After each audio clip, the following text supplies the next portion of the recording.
ఆయన తన దైవత్వాన్ని దేవునికి వాడుకోలేదు. యేసు ప్రభువారు సంపూర్ణమైన దేవుడిగా ఉంటూ ఆయన దైవత్వాన్ని దేనికి వాడుకోలేదు. తన సొంత ఆశలు నెరవేర్చుకోవడానికి. యేసు ప్రభువారు 33.5 సంవత్సరాలు ఈ భూమి మీద జీవిస్తున్నప్పుడు ఎలా జీవించారు? సంపూర్ణమైన దేవునిగా, సంపూర్ణమైన మానవునిగా ఈ లోకంలో జీవించారు. ఏమండి, రెండు ఉన్నా సరే ఆయనలో ఏమి లేదు తెలుసా? రెండిట్లో కలిసిపోయినటువంటి లక్షణాలు ఏమి లేవు.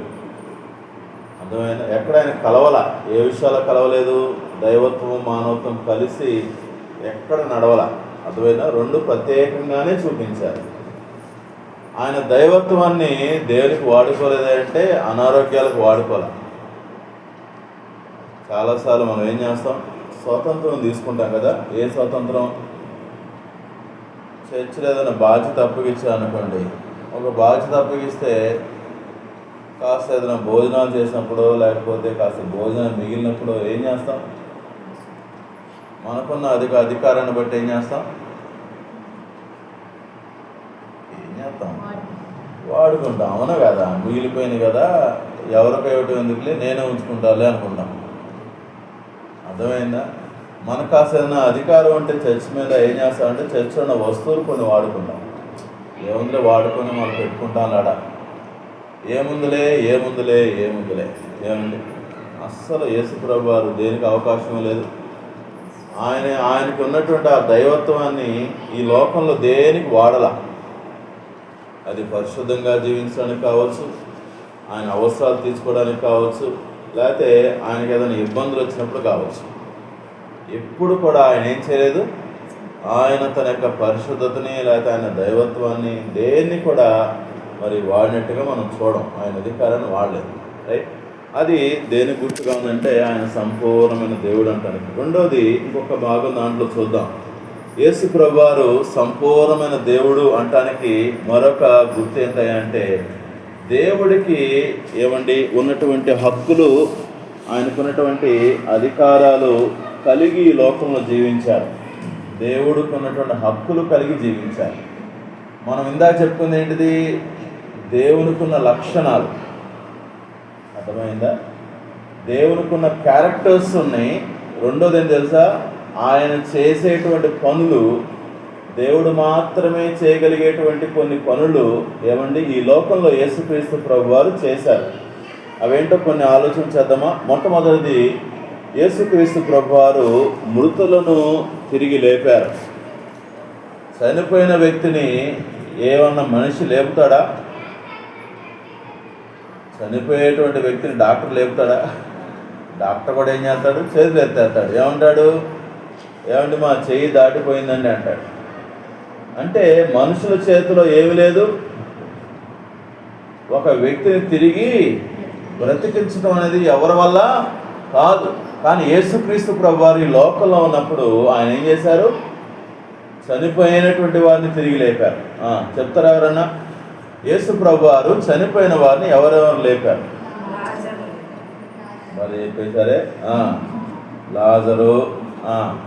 లాజరు చనిపోయి 4 రోజులు అయిన తర్వాత ప్రభు ఏం చేశారు? తిరిగి లేపారు. ఇంకా అన్ని మీరు చెబితే మిగతా వాళ్ళు ఏం చేస్తారు?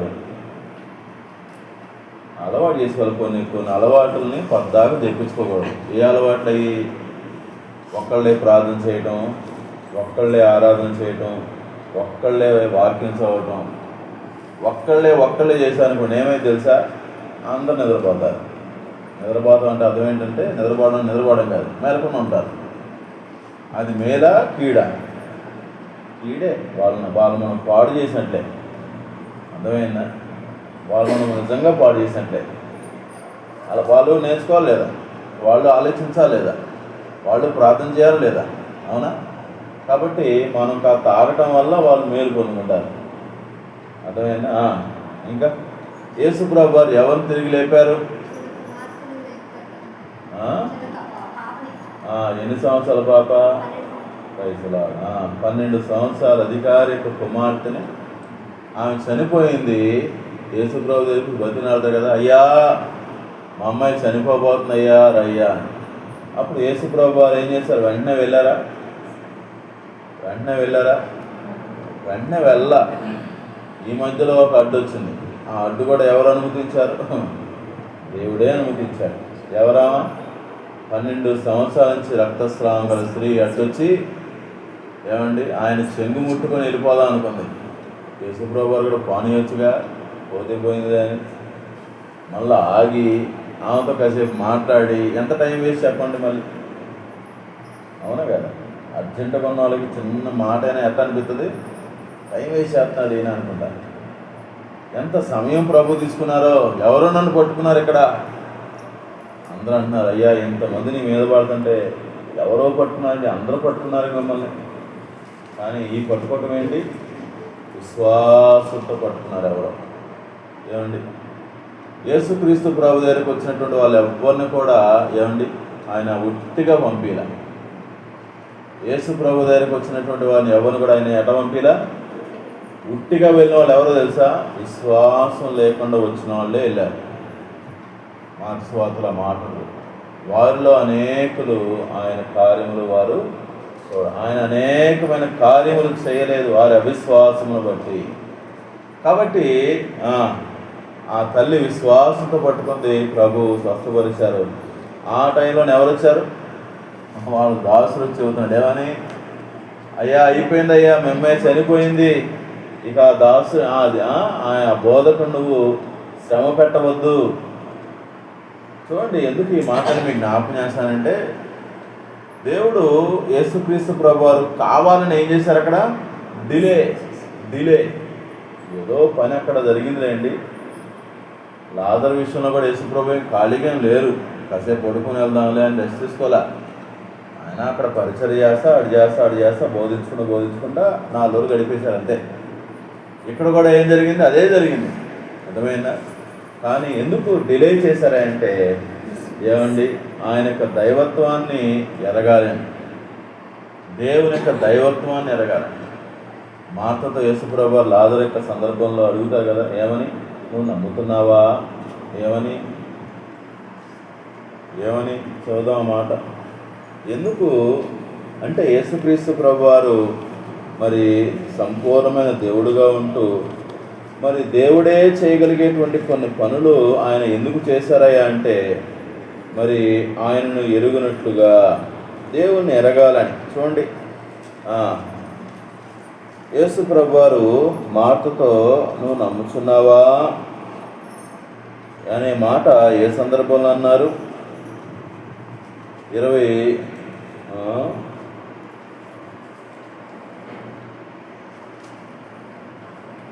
22 నుంచి చదువుదామా.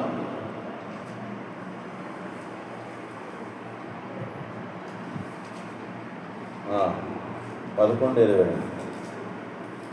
ఇప్పుడైనను నీవు దేవుని ఏమడిగినను దేవుడు నీకు అనుగ్రహించినని ఎరుగుదునను యేసు నీ సహోదరుడు మరలా లేచిన ఆమెతో చెప్పగా, మార్త ఆయనతో అంత్యదినమున పునరుద్ధానముతో లేచునని ఎరుగుదునను. అందుకు యేసు, పునరుద్ధానమును జీవమును నేనే, నా యందు విశ్వాసముంచువాడు చనిపోయినను బ్రతికి నా యందు విశ్వాసముంచు ప్రతి వాడును ఎన్నటికీ చనిపోడు. ఈ మాట నమ్ముచున్నావా? ఏమండి, యేసుక్రీస్తు ప్రభువారు ఎందుకు మృతులను లేపారు? అక్కడ చనిపోయిన వ్యక్తి ఎందుకు లేపారు? ఇప్పుడు ఎందుకు లేపట్లేదు? చాలామంది దేనికి లింక్ పెడతారు, ఆయన లాజరు లేపాడు కదయ్యా, నువ్వు ప్రార్థన చేయి లేపుతాడేమో. అప్పుడు ఎందుకు లేపాడు దేవుడు? ఆయన ఇంకా పునరుద్ధానం అవ్వలేదు, కానీ తను ఏమని డిక్లేర్ చేస్తున్నారు? నేనే పునరుద్ధానమును. అంతకుముందు రుజువు లేదు. ఏ రుజువు లేదు? పునరుద్ధానపు రుజువు లేదు. పునరుద్ధానం గురించిన బోధ ఉంది కానీ ఏమి లేదు, పునరుద్ధానం గురించి రుజువు లేదు. ప్రభువారు తాను అక్కడ ఏం చేస్తున్నారు? ఆయన తాను ఎరుగునట్లుగా, ఇదిగో నేనే పునరుద్ధానము, నన్ను నమ్మిన వాడు చనిపోయినా సరే మళ్ళా ఏమవుతాడు? తిరిగి లెగుస్తాడు.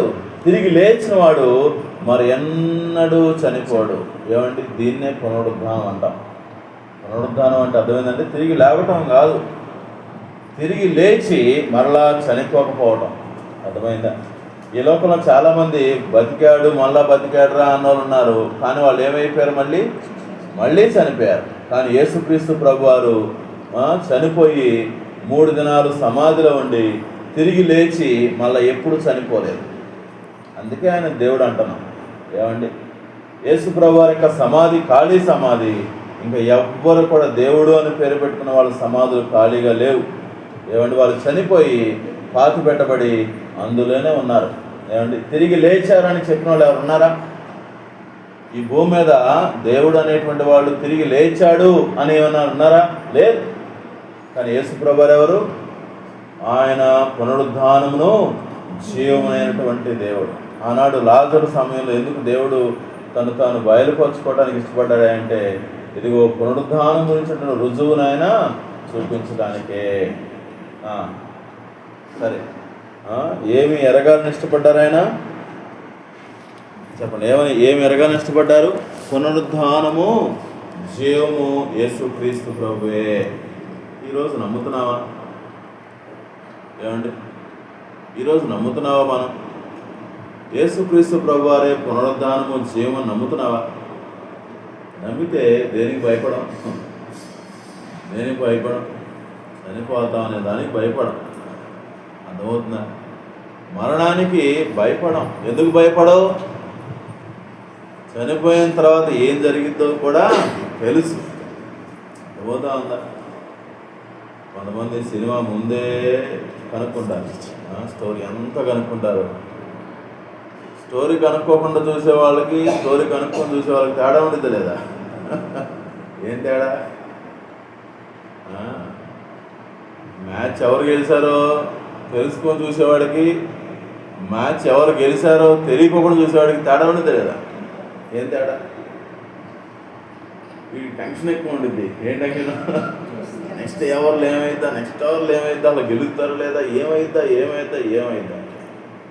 గెలుస్తాడ్రా బాబు అని తెలుసు అనుకోండి, ఎన్ని వికెట్లు పడినా సరే ఏముండదు, గెలుస్తాడుగా చివరికి. ఎవడో ఆడుంటాడు లేదు తర్వాత. ఎందుకు ఈ మాట మీకు చెప్తానంటే నమ్మకం. ఏమండి, యేసుక్రీస్తు ప్రభువారు 2000 సంవత్సరాల క్రితము ఏమయ్యారు? ఆయన మృతిని గెలిచి తిరిగి లేచారు. ఆనాడు మార్త నోటి మాడుతుంది, ఎరుగుతాను ప్రభువా అని. కానీ ఆ సందర్భం వచ్చినప్పుడు భయపడిపోయింది. ఏ సందర్భం వచ్చినప్పుడు? తీయండి, అట్టయితే సమాధి యొక్క ద్వారం తీయండి, ఆ తలుపు తీయండి, ఆ రాయి తీసేయండి, సమాధి తవ్వండి అనగానే ఎంత భయం వేసిందో. ఏముంటుంది మళ్ళీ ఈ తల్లే? నమ్మానని చెప్పిన తల్లి ఏముంటుంది? అయ్యో తీయొద్దయ్యా, కంపు కొట్టిద్దయ్యా, వాసన వస్తుందయ్యా. అమ్మ 2 నిమిషాల క్రితమే అన్నావు, ఏమన్నావు? నమ్ముతున్నావా అంటే ఏమన్నావు? నమ్ముతున్నాను ప్రభు. నువ్వు దేవుడిని ఏమడిగినా దేవుడు చేస్తాడని నమ్ముతున్నావు ప్రభు. నువ్వే పునరుద్ధానము, నువ్వే జీవము అని నమ్ముతున్నావు ప్రభు అని చెప్పింది. కానీ సందర్భం వచ్చినప్పుడు ఏమైంది? భయపడిపోవడం. ఈరోజు చాలామంది జీవితాలు ఇదే సమస్య. నోటితో చెబుతాము నేను ప్రభు నమ్ముతున్నానని, కానీ ఆ సమయం వచ్చినప్పుడు ఏమైపోతున్నాం? బలహీనపడిపోతున్నాం. ఆ సమయం వచ్చినప్పుడు నిలబడలేకపోతున్నాం. ఆ సమయం వచ్చినప్పుడు ఆందోళన వస్తూ ఉంది. ఆ సమయం వచ్చినప్పుడు ఏమంటే అవిశ్వాసం వచ్చేస్తుంది. వేరా మన దేవుడు ఎవరు? ఆయన ఉన్నది లేనట్టుగాను, లేనిది ఉన్నట్టుగాను చేయగలదు. అయ్యా కుళ్ళిపోయి ఉంటాడయ్యా లాజరు అని చెప్పినా సరే దేవుడు ఏం చెప్పాడు? ఇదిగో మీరు తీయండి, లాజరు బయటికి రానగానే ఏమంటే కుళ్ళిపోయినటువంటి ఆ యొక్క సెల్స్, ఆ కణాల్లోకి ఏం వెళ్ళిపోయింది? జీవం వెళ్ళిపోయింది. నిజంగా అది ఆలోచిస్తుంటే మన జ్ఞానానికి అందట్లేదు. ఎలా ప్రభువా, ఎలా సాధ్యమైంది? చనిపోయి కుళ్ళిపోయిన వ్యక్తి ఎలా బతికాడు? ఎలా చెప్పిన వ్యక్తి గొప్పవాడు. ఈరోజు మన దేవుడు ఎవరు? ఆయన పునరుద్ధానము జీవమైనటువంటి దేవుడు. కాబట్టి ఈరోజు ప్రభు యొక్క సన్నిధిలో మనం యథార్థంగా పరీక్షించుకోవాలి. ఏమని? నేను ప్రభువుని నమ్ముతున్నానా?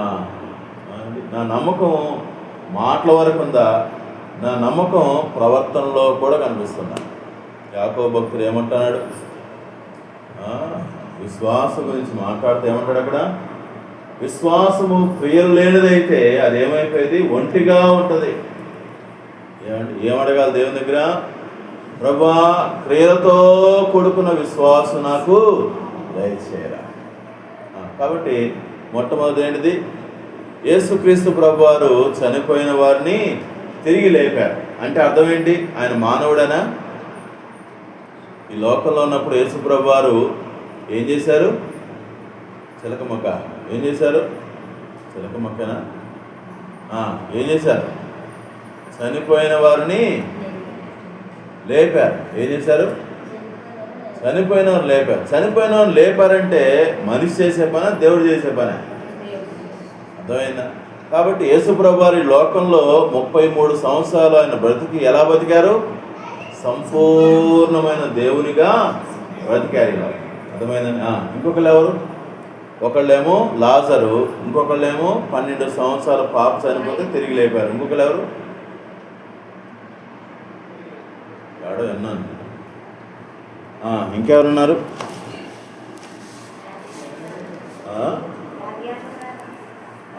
ప్రైజ్ లార్డ్, గాడ్ బ్లెస్ యొక్క పేద విధవరాలు యొక్క కుమారుడు. అండ్ ఒకే ఒక కుమారుడు. నాయీను అనేటువంటి గ్రామంలో ఉన్నటువంటి విధవరాలు కుమారుడు.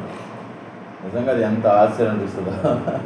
ఆమె ప్రార్థన చేయలేదు, ప్రభువా చచ్చిపోయాడయ్యా మా అబ్బాయి అని కబురు పెట్టలేదు. కానీ యేసు ప్రభువారు ఎవరు తెలుసండి?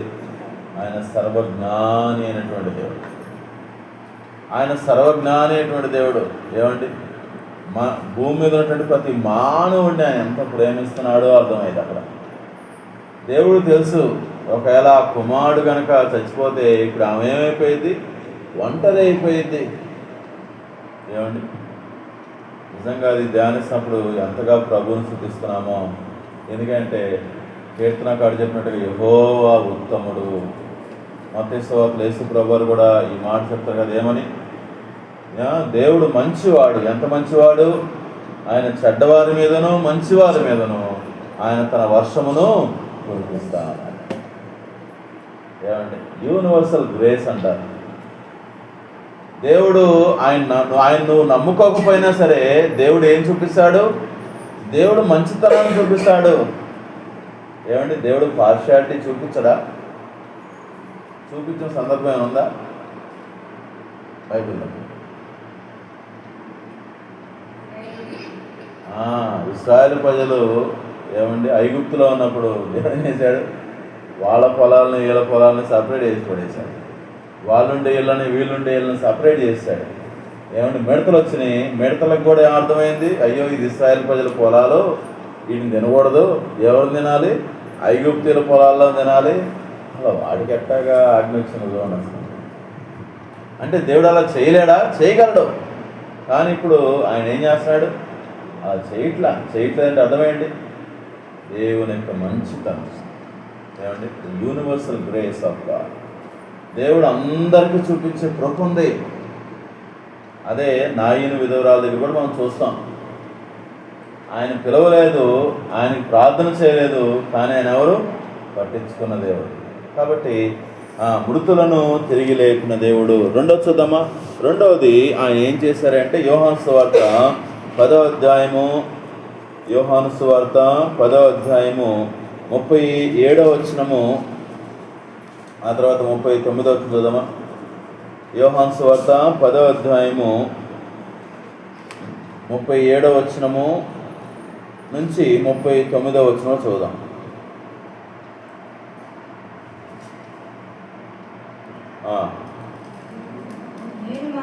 నేను నా తండ్రి క్రియలు చేయని ఎడల నన్ను నమ్మకుడి, చేసిన ఎడల నన్ను నమ్ముకున్నను. తండ్రి నాయందును నేను తండ్రి యందును ఉన్నామని మీరు గ్రహించి తెలుసుకున్నట్లు ఆ క్రియలను నమ్ముడని వారితో చెప్పాను. వారు మరలా ఆయన పట్టుకొని చూసిరి కానీ ఆయన వారి చేతుల నుండి తప్పించుకొని పోయి. నేను నా తండ్రి క్రియలను చేస్తాను. ఎవరి తండ్రి? దేవుడు. ఎవరి తండ్రి? దేవుడుగా పరలోకములో ఉన్నటువంటి ఆ తండ్రి ఏమండి మానవుడుగా ఉన్నటువంటి యేసుక్రీస్తు ప్రభువు ఏం చెప్తున్నారు? నేను దేవుడు ఏ క్రియలైతే చేస్తాడో ఆ క్రియలను నేను కూడా చేస్తాను. కాబట్టి రెండవ రుజువు ఏమిటి? యేసుక్రీస్తు ప్రభువు లోకంలో సంపూర్ణమైన దేవుడుగా ఉన్నాడే అంటానికి గుర్తుంటాయంటే దేవుడు చేసేటువంటి కార్యాలని యేసుక్రీస్తు ప్రభువారు కూడా చేయడానికి ఏమండి సామర్థ్యత కలిగిన వాడు అని డిక్లేర్ చేసుకున్నారు. మూడో చూద్దామా? యోహాను సువార్త 17వ అధ్యాయము 2వ వచనము.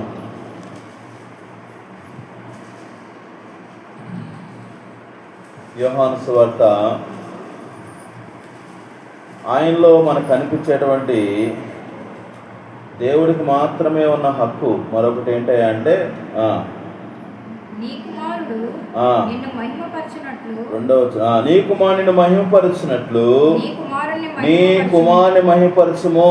ఇక్కడి నుంచి చదువుదామా? నీవు నీ కుమారునికి ఇచ్చిన వారందరికీ ఆయన నిత్య జీవము అనుగ్రహించినట్లు సర్వ శరీరుల మీదను ఆయనకు అధికారం ఇచ్చింది. యేసు ప్రభు వారు ఈ లోకంలో ఉన్నప్పుడు ఏమండి ఆయన దగ్గరకు వచ్చిన వారందరికీ ఆయన ఏమిచ్చాడంట? నేను నిత్య జీవం ఇచ్చాను. ఆయన దగ్గర ఉన్నటువంటి శిష్యులందరికీ కూడా ఆయన ఏమిచ్చాను చెబుతున్నాడు? నిత్య జీవము. చెప్పండి, మనుషులు ఎవరిని ఇవ్వగలరా? ఏంటిది నిత్య జీవం? నిత్య జీవం అంటే ఎప్పుడు బతుకుతావు అబ్బాయి అంటాం. పెద్దవాళ్ళు దిగుతారు ఏమని? ఆయుష్మాన్ భవ అంటారు.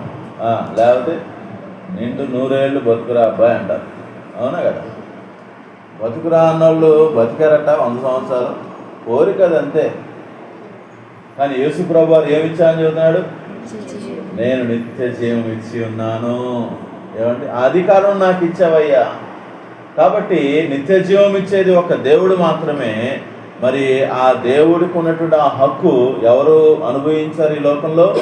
యేసుక్రీస్తు ప్రభు వారు కూడా అనుభవించారు. కాబట్టి యేసు ప్రభు వారిని మనం ఏం చెప్పొచ్చు అంటే ఆయనకి 100% దేవుడుగా ఉన్నటువంటి వాడు. ఆ తర్వాత చూసినట్లయితే శిలువ మీద ఉన్నటువంటి దొంగ విషయంలో కూడా చూస్తాం కదా. శిలువ మీద ఉన్న దొంగతో కూడా ప్రభు ఏం చెప్పారు? ఆయన చనిపోయే ముందు, ఇదిగో నిశ్చయముగా నువ్వు నాతో కూడా పరదేశులో ఉందువు, నువ్వు కూడా పరలోకంలో ఉంటావయ్యా. ఈ మాట ఎవరు చెప్పగలరు? అసలు దేవుడు చెప్పగలిగే మాట. అదవుతా ఉందా? నేను ఎవరి దగ్గరికి వెళ్ళి అమ్మ నువ్వు పరలోకంకి వెళ్తావమ్మా అన్నా అనుకోండి, అది నిజమా అబద్ధమా? ఇట్టి అబద్ధం. ఎందుకని? ఏ మనిషి ఇంకొక మనిషిని ఏడ తీసుకెళ్ళలేడు? పరలోకం తీసుకెళ్ళలేడు.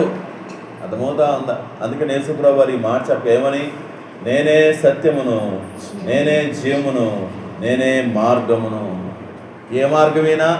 పరలోకానికి వెళ్ళగలిగే మార్గము. నా ద్వారా తప్ప ఎవరు తండ్రి యొద్దకు వెళ్ళలేరు. కాబట్టి యేసు ప్రభు వారు ఎవరై అంటే మరి నిత్య జీవాన్ని ఇచ్చినటువంటి దేవుడు ఈ లోకంలో ఉన్నటువంటి వాళ్ళందరికీ కూడా. ఆ తర్వాత మరొక మాట చూసినట్లయితే యోహాను సువార్త 5వ అధ్యాయము 24 నుంచి 29 చూద్దామా? యోహాను సువార్త 5వ అధ్యాయము 24 నుంచి. ఇది కొంచెం జాగ్రత్తగా ఆలోచన చేద్దాం. 5వ అధ్యాయము 24 నుంచి 29 వరకు.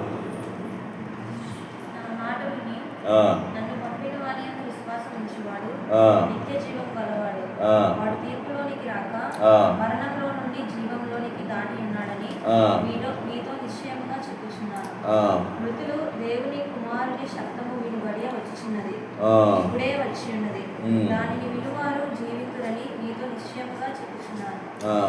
తండ్రి ఎలాగూ తనంతట తానే జీవము గలవాడై ఉన్నాడో అలాగే కుమారుడును తనంతట తానే జీవము గలవాడై ఉండుటకు కుమారునికి అధికారం అనుగ్రహించాడు.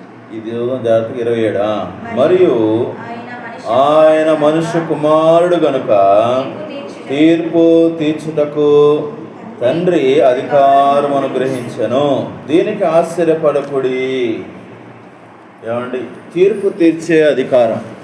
యేసుక్రీస్తు ప్రభువారు లోకంలో ఉన్నప్పుడు ఏ అధికారం కలిగిన వాడుగా ఉన్నాడు? తీర్పు తీర్చే అధికారం. అందుకనే ఆయన శాస్త్రుని పరిశీలన చూసినప్పుడు ఏమన్నా తెలుసా?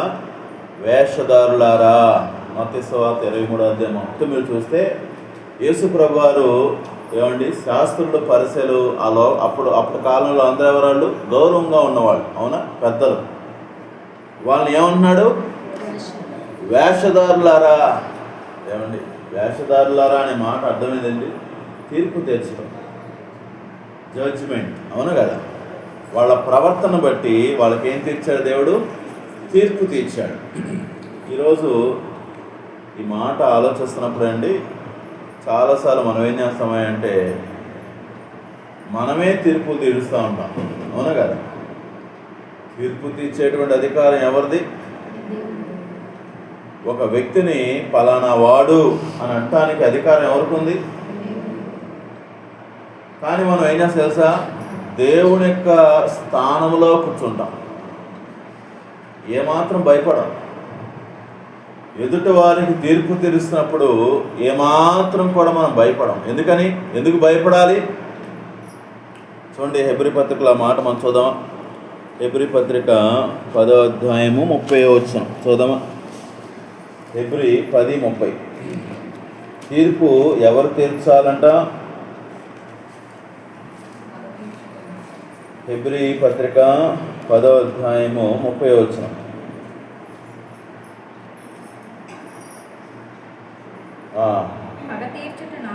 పగ తీర్చుట నా పని, నేనే ప్రతిఫలమిత్తుననియు, మరియు ప్రభు తన ప్రజలకు తీర్పు తీర్చుననియు. చూసారా, ప్రభు తీర్పు తీర్చువాడు. ఈరోజు ఒక మాట, ఈ మాట ఒకసారి అనుకుందామా? తీర్పు తీర్చే పని ఎవరిది? నిజంగా ఈ మాట చెప్తున్నామా? తీర్పు తీర్చే పని ఎవరిది? అది దేవునిది. ఏమండి, నేను ఒక వ్యక్తికి తీర్పు తీరుస్తున్నానంటే నాకేం రావు తెలుసా? నిజంగా భయం రావు. మనం ఎలా ఫీల్ అవుతాం తెలుసా? గొప్పగా ఫీల్ అవుతాం. పక్కన వాళ్ళకి తీర్పు తీరుస్తా ఎలా ఫీల్ అవుతాం? గొప్పగా ఫీల్ అవుతాం. నేను భలే కనిపెట్టాలి ఆయనలోని, ఆయన ఎలాంటి నాకు భలే తెలుసు. అవునా? నీకు తెలిస్తే నీకేంటి? ఏమండి, చాలా సింపుల్గా ఏమండి ఒక ముద్ర వేస్తాం. ఏమని? ఈయన ఇలాంటోడు, ఈ అమ్మాయి ఎలాంటిది, లేకపోతే ఏమో పెద్ద ఆత్మీయురాలు కాదు, లేకపోతే ఏమో పెద్ద సోమరిపోతు, లేకపోతే ఏమో తిండిపోతు, లేకపోతే ఏమో ఫలానా వాళ్ళు చేసిన పనులకి మనం ఏం చేస్తాం? ఈజీగా తీర్పులు తీర్చేస్తూ ఉంటాం. ఏమంటే యోధా పత్రికలో చాలా భయపడేటువంటి ఒక మాట మీకు జ్ఞాపకం చేస్తారండి. యోధా పత్రిక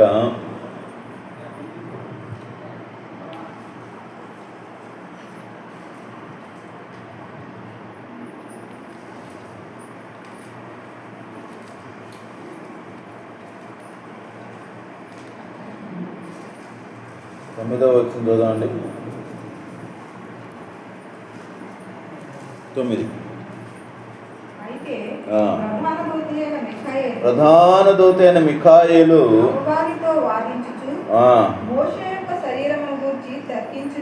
తర్కించినప్పుడు ఈ మాట పట్టుకుందామా? తీర్పు తీర్చ తెగింపక. తెగింపడం అంటే అర్థం ఏంటండి? తెగించాడంటే అర్థం ఏంటి? తెలుగు పదాలే కష్టంగా ఉంటాయి కదా. తెగించడం అంటే అర్థం ఏంటి? తెగించడం అంటే అర్థమైందంటే చచ్చిపోయినా పర్వాలేదురా, నాకు ఏం జరిగినా పర్వాలేదురా అని ముందుకెళ్ళేవాడిని ఏమంటాం? వీడు తెగించాడురా అంటాం. అర్థమైందా? అది చచ్చిపోతావురా బాబు, అటు వెళ్తే ఇబ్బందిరా, వాడితో పెట్టుకుంటే నీకు కష్టంరా, నాశనం అయిపోతావురా అన్నా పోతే పోయింది, ఏమైంది పాడు బతుకు అని వెళ్ళాడు అనుకోండి, వాడిని ఏమంటాం? వీడు ఎంతకైనా తెగించాడురా. తెగించడం అర్థమైందంటే కీడు ఏమండి జరిగినా పర్వాలేదు, ఎంత కీడు వచ్చినా పర్వాలేదు అని కీడుకు కూడా సిద్ధపడి అని అర్థం. తెగింపకంటే అర్థమైందంటే కీడు రావటం నాకు ఇష్టం లేదు, నేను దానికి ముందుకు రాను అని అర్థం. దేవదూతలే ఎంత జాగ్రత్త పడుతున్నారు. దేవదూతలు ఎవరు? ఏమండి, ఎంత పరిశుద్ధంగా జీవించేవాళ్ళు. దేవదూతలు తర్కించారంట. తర్కించినప్పుడు, డిస్కస్ చేస్తున్నప్పుడు, ఏమండి, వాదోపవాదాలు జరిగిన తర్వాత నిజమేంటో అబద్ధమేంటో తెలిసిందా లేదా? అంత తెలిసినా సరే, అపవాది దోషం తెలిసినా సరే, ఏమంటే అపవాదిలో తప్పులని తెలిసినా సరే, దేవదూతలు ఏం చేయలేదు? తీర్పు తీర్చలేదు. ఎంత భయంకరమయ్యా అంటే, మన కళ్ళతో చూడని దాంతో తీర్పు తీరుస్తున్నాం. ఎవరో చెబుతారు ఇన్ఫర్మేషన్, ఇది ఎవరో అటు ఆ నోట్లు ఆ చెవులు, ఈ చెవులు, ఈ చెవులు, ఈ చెవులు, చెవులు నీ చెవులో పడింది. దాన్ని పట్టుకుని ఏం చేస్తావు? నిలబెట్టేస్తావు, ఆయన్ని నిలబెట్టేస్తావు. ఆయన చూసావు నీ కళ్ళతో? అసలు ఏం జరిగిందో నీకు అర్థమైందా? అర్థం చేసుకున్నావా? కనుక్కున్నావా? అసలు సరే, దేవుని వాక్యం చెబుతుంది, నువ్వు కనుక్కున్నా సరే, నీకు అర్థమైనా సరే, నీకు వాళ్ళు ఏంటో నీకు స్పష్టంగా తెలిసినా సరే, నీకే అధికారం లేదు, తీర్పు తీర్చే అధికారం లేదు. ఏమంటే దేవదూతలే ఏమంటే తీర్పు తీర్చడానికి భయపడుతున్నాయంట. ఈరోజు ప్రభు సన్నిధిలో అడుగుదామా, ప్రభా తొందరగా తీర్పు తీర్చే మనస్సు. నిజమే, అందరం బలహీనమే. కంటి చూపుతో ఏం చేస్తాం? తీర్పు తీర్చేస్తూ ఉంటాం. చూసిన దాంట్లోనే నేను సరిగ్గా పై బటన్ పెట్టుకోవడం మర్చిపోయాను అనుకోండి, ఏం చేస్తాం? చెప్పండి, ఏం చేస్తాం? బటన్ సరిగ్గా పెట్టుకోకుండా కూర్చున్నాను, ఏం చేస్తారు? ఎన్ని తీర్పులు తీర్చేసుకుంటామో. ఏమైంది దీనికి? ఎట్ట అయిపోయాడు, ఇదే బాగానే తెచ్చాడుగా, ఇప్పుడు ఎట్లా తెచ్చాడు? కాస్త ఫ్యాన్ టైట్గా వేసుకొచ్చాను అనుకోండి, ఏమనుకుంటారు? బాబు ఏమైపోయాడు ఈయన. కాకపోతే ఇంకొక ఏదో మార్పు కనిపిస్తుంది అనుకోండి, మన జీవితాల్లో మార్పులు పట్టించుకోం, ఎదుటి వాళ్ళ జీవితాల్లో చిన్న చిన్న మార్పులు కూడా పట్టించేసుకొని ఏం చేస్తాం? తీర్పులు తెచ్చు. నిజమే, వాళ్ళు చెడ్డవాళ్ళు అవ్వచ్చు, జాగ్రత్త గుర్తుపెట్టుకోండి. వాళ్ళు చెడ్డవాళ్ళు అవ్వచ్చు, వాళ్ళల్లో తప్పులు ఉండొచ్చు, ఏమంటే నిజంగా వాళ్ళు పాపం చేసి ఉండొచ్చు, వాళ్ళల్లో నిజంగా బలహీనతలు ఉండొచ్చేమో, అది సత్యం అవ్వచ్చేమో. కానీ నువ్వు తీర్పు తీరుస్తున్నావంటే ఎవరి స్థానంలో కూర్చుంటున్నావు? భయపడాలి. దేవుని స్థానాన్ని ఆశపడుతున్నావు. ఏమండి, దేవుని స్థానం ఆశించినటువంటి మొట్టమొదటి వ్యక్తి ఎవరు తెలుసా అండి? సాతాను. నువ్వు దేవుని బిడ్డవై ఉండి, దేవుని ఆత్మని కలిగి ఉండి, దేవుని మనస్సులోకి రావాల్సిన మనము ఏమండి ఎవరిలోకి వెళ్ళిపోతున్నాం? సాతాను యొక్క సంబంధులుగా అయిపోతా ఉన్నాం. ఏ విషయంలో? తీర్పు తీర్చే విషయంలో. దయచేసి మరి ఆ విషయంలో మనం చాలా జాగ్రత్తగా ఉంటాం. చూడండి, తీర్పు తీర్చేటువంటి వాళ్ళ యొక్క మనస్సులు ఎలా ఉంటాయంటే, రోమీయుల రాసిన పత్రికలో కొన్ని మాటలు చదువుదామా? మీరు గమనించి చదువుతారా? తీర్పు తీర్చే వాళ్ళు ఎలాంటి వారిగా ఉంటారో 2వ అధ్యాయము 17వ వచనం దగ్గర నుంచి చదువుదామా?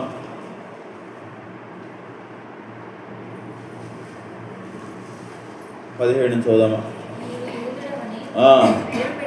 పేరు పెట్టుకొని ధర్మశాస్త్రం ఆశ్రయించి దేవుని ఆశ్రయించున్నాడు కావా? ఆయన చిత్తమేంటో తెలిసి, దేవుని యొక్క వాక్యం ఏంటో నీకు తెలిసి, శ్రేష్టమైన వాటిని మెచ్చుకొనుచున్నావు కావా?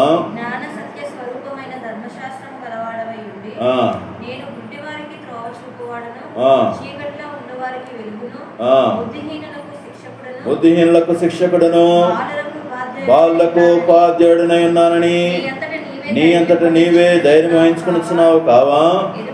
ఎదుటి వానికి బోధించు, నీకు నీవే బోధించుకునవా? దొంగిల వద్దని ప్రకటించున్న నీవు దొంగిలదవా? వ్యభిచరించవద్దని చెప్పుచున్న నీవు వ్యభిచరించదవా? విగ్రహములు అసహించుకొను. చూసారా, ఎవరు వీళ్ళందరూ కూడా? తీర్పు తీర్చేటువంటి వారు. వీళ్ళ గురించి మొట్టమొదటి వచనంలో ఏమంటున్నాడు? కాబట్టి తీర్పు తీర్చి మనుషుడా, నీవెవడవైనా సరే నిరత్తుడవై ఉన్నావు. తీర్పు తీర్చే వాళ్ళలో ఏమని తెలుసా అండి? వేషధారణ ఉంటుంది. ఎందుకు ఈ మాటను మీకు చదివించానంటే, తీర్పు తీర్చేటువంటి మనసు నాకు ఉంది అంటే నాలో కనపడని పాపం ఒకటి ఉందండి. ఎందుకు తెలుసా? తీర్పు తీర్చడం పాపం అయితే తీర్పు తీర్చేటువంటి మనసు నాకు ఉందంటే నాలో ఇంకొక పాపం కూడా దాగి ఉందంట. ఏం తెలుసా? వేషధారణ. వేషధారణ అంటే అర్థం ఏంటి? సత్యమేంటో తెలుసు, ధర్మశాస్త్రం చెప్తుందో తెలుసు, ఏది సరైనదో తెలుసు, కానీ నేనేం చేస్తున్నాను? టీచర్గా ఉంటున్నాను, స్టూడెంట్గా ఉండలేదు. ఏమండి సమస్య అంటే తెలుసా? దేవుని బిడ్డలు అందరూ కూడా ఏమైపోతున్నారా అంటే టీచర్లు అయిపోతున్నారు. దేవుని బిడ్డలు అందరూ కూడా ఎలా ఉంటారో తెలుసా? టీచర్ ఒకళ్ళే. ఎవరు? బోధకుడు ఒకడే, దేవుడు. మనం అందరం ఎవరు తెలుసా అండి? స్టూడెంట్స్. మనందరం ఎవరము? నేర్చుకునే వాళ్ళము. ఏమండి? అనుసరించే వాళ్ళము. టీచర్ ఏం చేస్తాడు? బోధిస్తాడు. స్టూడెంట్ ఏం చేస్తాడు? అనుసరిస్తాడు.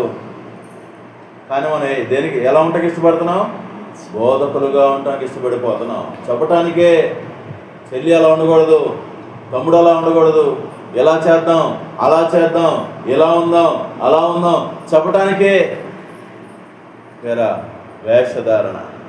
తీర్పు తీర్చేటువంటి వాళ్ళలో కనపడేటువంటి పాపం ఏంటంటే వేషధారణ. ఇప్పుడు 2వ అధ్యాయము 1వ వచనం దగ్గర చదువుదామా?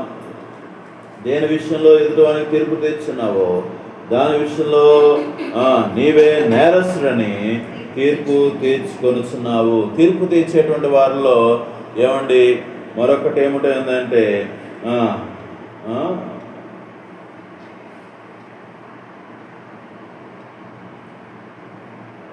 ఏముందో వాళ్ళలో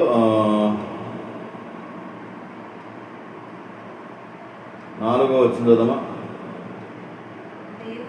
దేవుని అనుగ్రహము మారు మనసు పొంది నిన్ను ప్రేరేపించని ఎరుగక ఆయన అనుగ్రహ ఐశ్వర్యమును సహనము దీర్ఘశాంతమును తృణీకరించు నీ కాఠిన్యమును. తీర్పు తెచ్చే వాళ్ళలో మరొకటి ఉందంట. ఏమిటంటే సరిచేసుకోలేని మనసు. తీర్పు తెచ్చే వాళ్ళు ఏముంటుంది? మనం ఇవన్నీ ఒకసారి పర్సనల్గా చెక్ చేసుకున్నాం. ఏమండి? నాలో తీర్పు తీర్చే మనసు ఉందంటే నాలో ఏముంటుంది తెలుసా? వేషధారణ ఉంటుంది. నాలో తీర్పు తీర్చే మనసు ఉందంటే నాలో ఏముంటుంది అంటే నా పాపాన్ని ఒప్పుకోవడానికి ఇష్టపడను, హృదయాన్ని కఠినపరుచుకుంటాను. దేవుడు అవకాశం ఇస్తున్నా సరి చేసుకోవడానికి నేను నా తప్పులు ఒప్పుకోను. ఏం చేస్తాను? ఎందుకని? నా మనసు అంతా ఎవరి మీద ఉంటుంది? వాళ్ళు ఎట్టున్నారు, వీళ్ళు ఎట్టున్నారు, వాళ్ళు వీళ్ళు వీళ్ళు, నేను నా వైపు నేను ఎలా ఉన్నాను చూసుకోనే. అర్థమవుతా ఉందండి. కాబట్టి కఠినమైనటువంటి హృదయము ఉంది పేరా. ఇంకొక భయంకరమైన విషయం అక్కడ ఉంది కదా, తీర్పు తీర్చేటువంటి మనము ఏమండి దేని విషయంలో తీర్పు తీరుస్తున్నామో దాని విషయంలో మనం ఏమవుతామంట? నేరస్తులం అవుతా ఉంటాం. దేని విషయంలో? ఈ మాట చాలా ఖచ్చితంగా ప్రభు యొక్క వాక్యం చెప్పారా. ఎంత భయపడాల్సిన విషయం ఏది? ఎదుటి వాళ్ళను తీర్పు తీర్చినటువంటి విషయంలోనే దేవుడు ఏం చేస్తాడంటే నిన్ను నేరస్తురాలుగా నిలబెడతాడంట. ఎంత భయపడాలి. నేను పర్ఫెక్ట్గా ఉన్నాను, వాళ్ళలోనే తప్పులో నేను చూస్తాను చూసావా? ఆ తప్పుని దేవుడు ఎవరి మీద మోపుతాడంట? నా మీద మోపుతాడంట. నా మీద మోపుతాడంట. చూడండి, ఇదే రోమిలాస్ పత్రిక 14వ అధ్యాయంలో తీర్పుని గురించి మరికొన్ని విషయాలు, తీర్పు తీర్చేవారి గురించి మరికొన్ని విషయాలు ఇక్కడ రాయబడింది. చూద్దామా? రోమిలాస్ పత్రిక 14వ అధ్యాయము. ఏ విషయంలో మనం తీర్పులు తీరుస్తామంట? చూడండి 4వ వచనం చాలా కఠినంగా ప్రభు క్వశ్చన్ అడుగుతారు. ఏమంటారు? పరుని సేవకునికి తీర్పు తీర్చుటకు నీవెవడవు? ఏమండి? పరుని సేవకునికి తీర్పు తీర్చుటకు నువ్వెవడవు? ఏం చేస్తారంటే ఇక్కడ ఏ తీర్పులు తీరుస్తున్నారు? కొంతమంది భోజనాల దగ్గర తీర్పులు తీరుస్తాం. ఏమని? వాళ్ళు తినే ఆహారాన్ని బట్టి వాళ్ళకి పేర్లు పెట్టేస్తాం. అవునా కదా? వాళ్ళకి అలవాటు అన్నం తింటాం, వాళ్ళకి అలవాటు అలాంటి కూరలు తింటాం. నువ్వేం చేస్తావు? చూడండి ఎంత స్వనీతి పని చేస్తుందో మనలో. ఏమండి? ఎంత స్వనీతి పని చేస్తుందో. నేను తినేదే కరెక్ట్ అనుకుంటే అట్టగా వాళ్ళ బలహీనతను కూడా మనం ఏం చేయాలి? ఆలోచన చేయాలి కదా. ఆడ మాట ఉంటుందండి, దేవుడే వాళ్ళని చేర్చుకుంటే నీకేంటి బాధ? చూడండి ఆ మాట పట్టుకుందామా?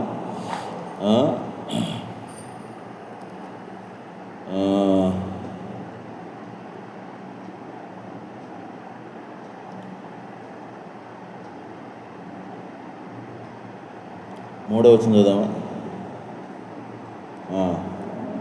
తినువాడు తినని వాని తృణీకరింపకూడదు, తిననివాడు తినువాని తీర్పు తీర్చకూడదు, ఏలైనగా దేవుడు అతను చేర్చుకొనెను. ఏమండి, సంఘంలోకి వచ్చినటువంటి బలహీనులను మనం ఏం చేస్తాం? ఊరకూరకనే తీర్పు తీరుస్తాం. ఏమండి, అస్సలు తీర్పు తీర్చుకోదండి. ఎందుకని? దేవుడు వాళ్ళని చేర్చుకున్నాడు. నువ్వెలా తృణీకరిస్తావు వాళ్ళని? వీళ్ళు పనికిరారండి చర్చికి రావడానికి, అసలు వీళ్ళు చర్చికి రానియకూడదండి. ఒకరోజు ఒక ఆయన అన్నమాట, ఏమన్నాయంటే, పలానా ఆమె ఎక్కడో తిరుగుతుందండి, అసలు పాస్టర్ గారు ఆమె చర్చిలోకి రానివద్దు నువ్వు అంటాడు. చర్చిలోకి రానివద్దండి ఎట్టాగండి? దేవుడు ఆమె రక్షించుకున్నాడు. ఏమండి, మళ్ళా పడిపోయింది. ఇప్పుడు ఆమె బలహీనతను బట్టి మనం ఏం చేయాలన్నాం? చర్చిలో అడుగు పెట్టనీయకూడదంటే ఎట్టగా? దేవుడు చేర్చుకున్నాడు కాబట్టి మనం ఏం చేయాలి? సమయం ఇవ్వాలి. జాగ్రత్తగా అండి. మళ్ళీ ఇక్కడ ఇంకొక సెన్సిటివ్ ఏరియా ఉంది, తర్వాత మీకు చెప్తాను, అది కూడా వస్తుంది, అది నేను తర్వాత చెప్తాను, క్షమించే విషయం గురించి. ఏమండి, దేవుడు అంగీకరించినటువంటి వారిని మనం ఏం చేయకూడదు? తృణీకరించకూడదు. దేవుడు అంగీకరిస్తే వాళ్ళు మనం ఒక తాటి కట్టేయకూడదు. బైబిల్లో అలా జరిగింది ఒక తప్పు. ఎక్కడది? దేవుడు అంగీకరించాడు కానీ మనుషులు అంగీకరించట్లేదంట. ఎక్కడది బైబిల్లో? సౌలుని దేవుడు దర్శించాడు, రక్షించుకున్నాడు. ఇప్పుడు సౌలు వెళ్ళి సంఘంతో కలుస్తాను బాబు అని చెబుతుంటే సంఘస్థులందరూ, శిష్యులందరూ ఏమన్నారు? బాబోయ్, ఈడేదో ప్లాన్ చేస్తున్నాడు. అంతకుముందు ఏం చేశాడు? ఈయన చంపేశాడు, చాలామందిని ఇబ్బంది పెట్టాడు. మళ్ళీ ఇంకొక రంగు వేసుకుని వస్తున్నాడేమో, అమ్మో ఎంత మాత్రం నమ్మడానికి లేదు. నిజమేనా? అలాంటి మనస్సు మనకు వస్తుందా? ఇదే ఊళ్ళో తిరిగిన వ్యక్తి ఏమో, ఇదే ఊళ్ళో బలహీనంగా తిరిగినటువంటి ఒక వ్యక్తి ఏమో, దేవుడు ఆమెను దర్శించినప్పుడు, అతను దర్శించినప్పుడు, సంఘానికి వస్తున్నప్పుడు మనం ఎలా చూడకూడదు? తక్కువగా చేసి చూడకూడదు. నేను చాలా సంవత్సరాల క్రితం, అదండి ఒక 3 సంవత్సరాల క్రితం అయి ఉంటుందేమో, పిఏ స్వామి గారు పెనుమాకు వచ్చినప్పుడు స్వామి అన్న ఒక మాట చెప్పినప్పుడు నాకు చాలా ఏమండి పరిశీలన చేసుకోవడానికి ప్రభు సహాయం చేశారు. ఏమిటయా అంటే, ఆయన ఒక సాక్ష్యం చెప్పారు. ఒక చర్చిలోకి వెళ్ళి ఆయన బోధిస్తా వ్యభిచారం పట్టబడిన స్త్రీ గురించి, ఏమండి వ్యభిచారం చేసినటువంటి ఒక వ్యక్తి గురించి మరి ఆయన మెసేజ్ చెప్తా అన్నప్పుడు బైబిల్లో వ్యభిచారం చేసిన వాళ్ళ గురించి ప్రస్తావిస్తూ, ఏమండి రాహాబు గురించి మరి ప్రస్తావించి మాట్లాడారంట. ఈ రాహాబు ఏమండి రక్షించబడి మరి యేసుక్రీస్తు ప్రభు యొక్క వంశావళిలోకి వచ్చింది. ఇప్పుడు చేసుకున్న వ్యక్తి ఏమండి ఎవరు చేసుకుని ఉంటాడు? వ్యభిచారంలో ఉన్నటువంటి వ్యక్తిని చేసుకున్నాడు. మరి వ్యభిచారంలో ఉన్నటువంటి వ్యక్తిని తెలిసి చేసుకున్నాడా, తెలియక చేసుకున్నాడంటే తెలిసే చేసుకున్నాడు. ఈరోజు సంఘములో ఒక వ్యక్తి వ్యభిచారం చేసే వ్యక్తి రక్షించబడి దేవుని మందిరంలోకి వస్తే చేర్చుకునే మనసుందా? పెళ్లి చేసుకునేటువంటి మనసుందా అంటే, ఒక యవనస్తుడు అంటండి అయిపోయిన తర్వాత వచ్చి స్వామి అన్నతో అడిగా అంట, అన్న మీ పరిధిలో ఎవరైనా సరే వ్యభిచారం చేస్తూ, పెళ్లి కాకుండా వ్యభిచారం చేస్తూ రక్షించబడిన ఒక అమ్మాయి ఉంటే చెప్పండి, నేను చేసుకుంటానన్నా అన్నాడన్న.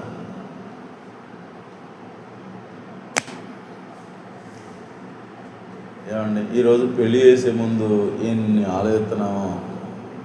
పర్ఫెక్ట్ అల్లుడు కావాలి, పర్ఫెక్ట్గా కోడలు కావాలి, పర్ఫెక్ట్లు కోరుకుంటున్నారండి.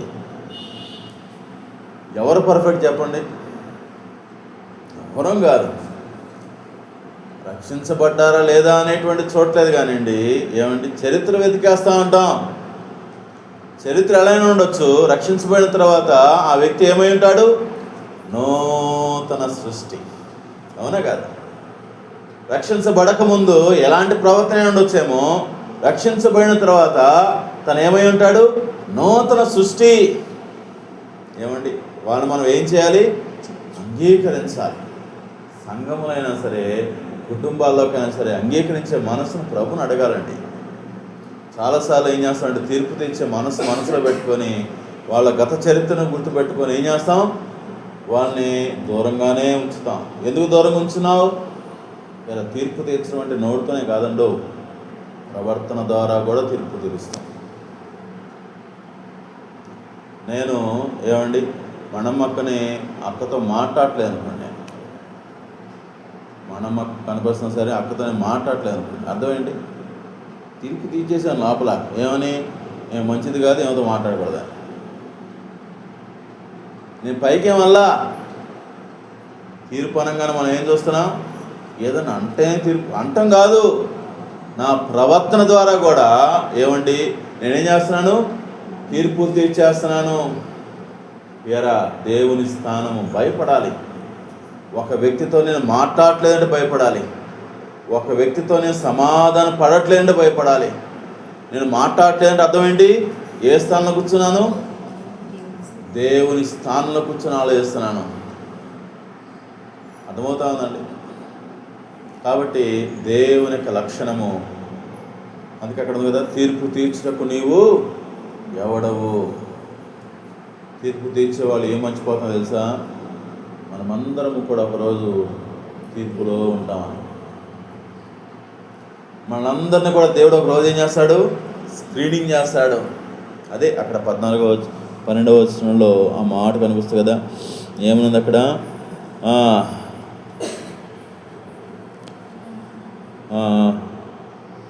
అని వ్రాయబడి ఉన్నది కనుక మనలో ప్రతి వాడును తనను గూర్చి దేవునికి లెక్క అప్పచెప్పవలెను. కాగా మనం ఇక మీదట ఒకరినొకడు తీర్పు తీర్చకుందుము.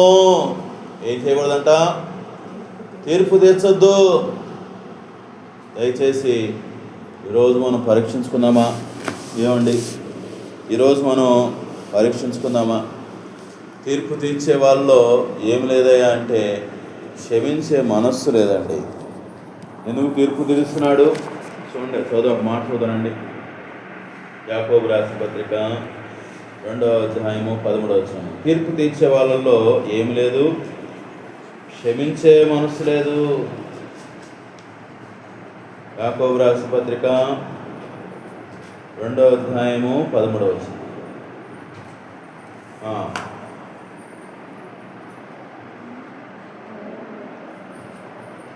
కనికరము చూపనివాడు కనికరము లేని తీర్పు పొందును. కనికరము తీర్పును మించి అతిశయపడును. ఈ మాటకు అర్థమైంది తెలుసా అండి? కనికరం ఉంటే తీర్పు ఉండదు. కనికరము దేనికంటే ఎక్కువ అంట? తీర్పుకు మించి అతిశయపడను. అంటే అర్థమైందంటే కనికరము తీర్పుకు పైన ఉంటుంది. తీర్పే పైన ఉందంటే కనికరం ఎక్కడ ఉంది? కిందే ఉంది. అంటే నాలో ఏమి లేదు? కనికర పడేటువంటి మనసు లేదు. నాలో ఏమి లేదు? క్షమించేటువంటి మనస్సు లేదు. మళ్ళీ చెప్తారు ఎప్పుడు ఒకసారి. తీర్పు తీర్చే వాళ్ళలో ఏముంటుంది? వేషధారణ ఉంటుంది. Hypocritical life. పైకి మంచి వాళ్ళలాగా ఉంటారు వాళ్ళు. ఎవరైనా కావచ్చు. అది ఈరోజు ఈ మాట వింటున్నా ఎవరైనా కావచ్చు. మీరు యథార్థంగా ఒంటరిగా వెళ్ళి పరీక్షించుకోండి. మీలో ఇది కనిపించకపోతే ఏమండి ఒకసారి వచ్చి అడగండి, అన్న మీరు చెప్పింది తప్పు అన్నా, మీరు చెప్పింది తప్పు అన్నా అని నాకు చెప్పండి ఒకసారి, నేను కూడా సరి చేసుకుంటాను. తీర్పు తీర్చే వాళ్ళలో ఎలాంటిదని తెలుసా అండి? వేషధారణ ఉంటుంది. రెండోది, తీర్పు తీర్చే వాళ్ళలో కఠినమైన హృదయం ఉంటుంది. సరి చేసుకోరాళ్ళు. తీర్పు తీర్చేటువంటి వాళ్ళలో ఉండేటువంటి మరొకటి ఏంటంటే ఏమండి? క్షమించేటువంటి మనస్సు ఉండదు. కనికరం ఉండదు వాళ్ళలో. ఏమండి? కనికరం ఉండదు. తీర్పు తీర్చేటువంటి వాళ్ళు మర్చిపోతారు. ఏంటిది అది? రేపు నేను కూడా తీర్పులో ఉండాలి కదా, నేను కూడా తీర్పులో ఉండాలి కదా. 4 విషయాలు ఏమండి అది మనం గుర్తుపెట్టుకొని ప్రార్థన చేస్తున్నాం. 5వ చూద్దామా? యేసు ప్రభు మరి ఆయనలో ఉండే దైవత్వము మరొకటి ఏంటంటే యోహాను సువార్త 9వ అధ్యాయము 38వ వచనం. ఆరాధించబడేటువంటి వాడుగా ఉన్నాడు. ఈ లోకంలో ఉన్నప్పుడు యేసుక్రీస్తు ప్రభువారు ఆరాధనను అంగీకరించారు. 9:38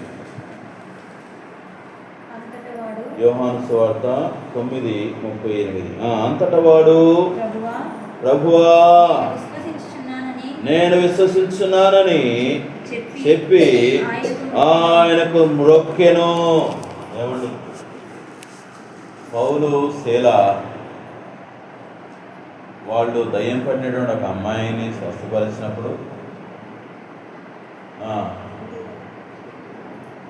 పౌలు శీలను ఏం చేశారు?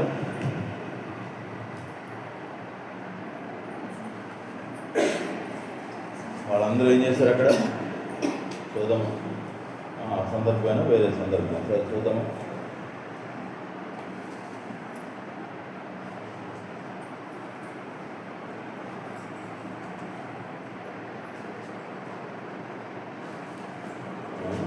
పౌలు గారికి దండలు వేస్తారు కదా, ద్రౌపది అని పేరు పెడతారు కదా.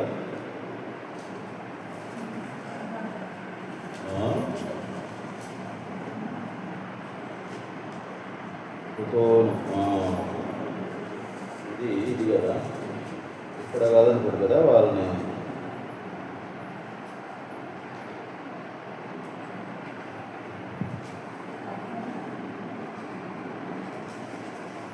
అధ్యాయం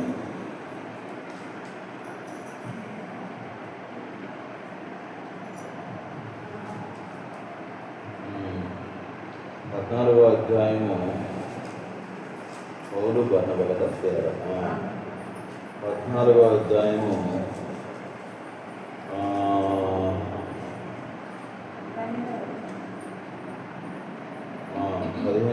15 అయ్యలారా మీరెందుకు ఇలాగ చేస్తున్నారు? మేము కూడా మీ స్వభావం గలవారమే. మీరు ఈ వ్యర్థమైన దానిని విడిచిపెట్టి. ఏమండి, ఇక్కడ పౌలు బర్నబా మరి వాళ్ళు వచ్చి దండలు వేసి వాళ్ళని దేవుళ్ళుగా చూస్తున్నప్పుడు, వాళ్ళని ఆరాధిస్తూ ఉన్నప్పుడు పౌలు బర్నబా ఏం చేశారు? 14 వచనం ఏం చేశారు? తమ వస్త్రములు చింపుకొని. అంటే ఆరాధన అంగీకరించారా? ఏమండి, పొగడ్తలు అంగీకరించారా? చూడండి, చూసి చెప్పాలి. 14లో ఆరాధన అంగీకరించారా? వచ్చి పొగుడుతున్నప్పుడు దండలేసి అయ్యా మీరు దేవుళ్ళు, అయ్యా మీరు దేవుళ్ళు అంటోళ్ళు. అయ్యా చాలామంది ఎవరికైనా మేలు చేశాం అనుకోండి, మేలు పొందుకున్న వాళ్ళు ఏమంటారు? సహజంగానే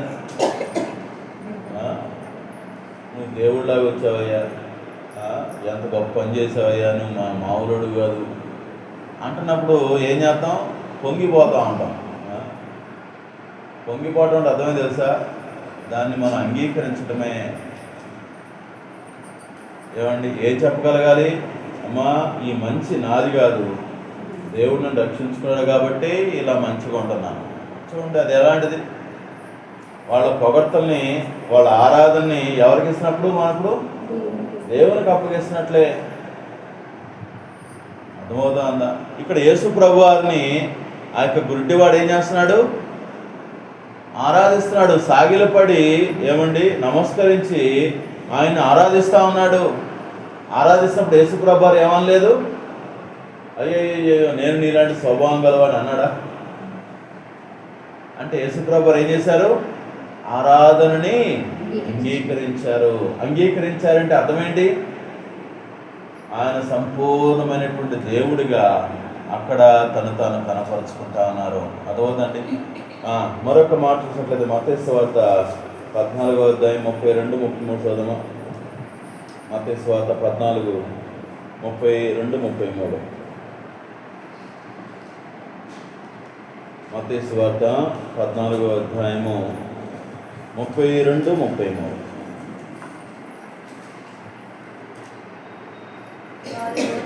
వారు దోణి ఎక్కినప్పుడు గాలి అణిగెను. అంతటా దోణిలో ఉన్నవారు వచ్చి నీవు నిజముగా దేవుని కుమారుడు అని చెప్పి ఆయనకు మ్రొక్కిరి. ఇక్కడ కూడా ఏం జరుగుతుంది? ఇక్కడ ఎవరు? శిష్యులు శిష్యులు దేవుడు యేసుప్రభు వారు గాలిని తుఫానుని గద్దించినప్పుడు, సముద్రం గద్దించినప్పుడు, మిక్కిలి నెమ్మలమైనప్పుడు అంతా చూసి వీళ్ళు ఏం చేశారు? ఆయనకు మ్రొక్కి. ఏమండి, ఎందుకు ఈ మాట మీకు జ్ఞాపకం చేస్తారంటే, ఆరాధనకి ఒక్కళ్ళే యోగ్యులు. ఎవరు తెలుసండి? దేవుడు మాత్రమే. చాలాసార్లు మనం చేసే మరొక పొరపాటు ఇదే. ఏం చేస్తాం తెలుసండి? ఒకటి, దేవుని స్థానంలో మనం కూర్చుంటాము, లేకపోతే ఆ స్థానంలో మరో వ్యక్తిని కూర్చోబెడతాం. ఏం చేస్తాం? దేవుని స్థానంలో మనం కూర్చుంటాము అంటే అర్థం ఏంటి? మనం పొగిడించుకుంటాము, మనకి పేరు వచ్చేలా చూసుకుంటాము, ఏమంటే మనకు ఘనత వచ్చేలా చూసుకుంటాము, మనకి మెప్పు వచ్చేలా చూసుకుంటాము. ఒకవేళ లేకపోతే ఏం చేస్తాం? ఆ స్థానంలో వేరే వాళ్ళని కూర్చోబెడతాం. ఏదైనా మేలు జరిగిందనుకోండి, ఏం చెబుతాం? అంత ఏం వాళ్ళే అన్నా, అంత ఈ అక్క వాళ్ళే అన్నా.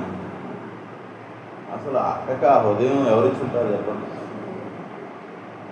సహాయం చేసింది. ఏమంటే దేవుడు ఒక వ్యక్తికి సహాయం చేయండి ఎలా చేస్తాడు?